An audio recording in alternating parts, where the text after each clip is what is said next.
When we're talking about culture, the 5 sort of things that I think about are that culture is behavioural. So what that means is that it takes time to change. It's not a program. Culture is what you do every day. So if you want to be different, you have to do things differently.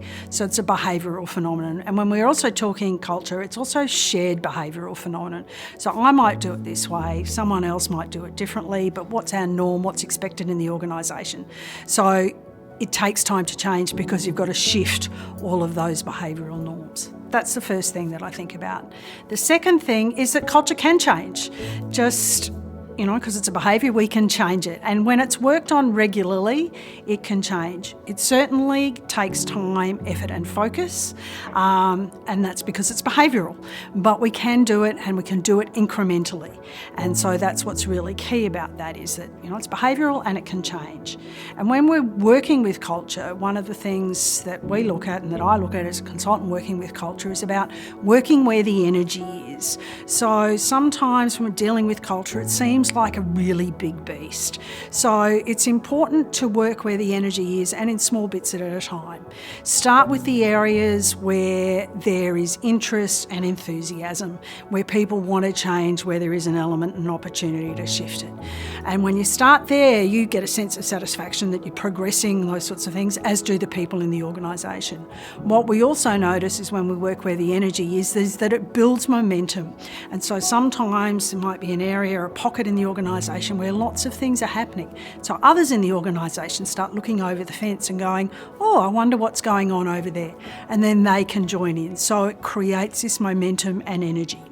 That's step number 3. Fourth point that I look at is around keeping it simple. Given all of the above, it's behavioural, it can change, it takes time, it's a big beast. One of the things is about keeping whatever you're doing, keeping it simple. Do a few things at a time, embed them, implement them strongly, then do another couple of things. Don't boil the ocean, for want of another metaphor. Just keep things simple. Also, don't overstack it in terms of, we've got organisational initiatives, middle level initiatives, team initiatives. Culture change can happen top and bottom, but you don't want to be overloaded and have 20 things. Pick 2 or 3, focus on those, get those done really well. Make it meaningful for the people that are having to do the change. So if there's something that's happening at the lower level, where I can buy into it, I'll stick with that, and the organisational stuff can happen at that level, but keep it simple.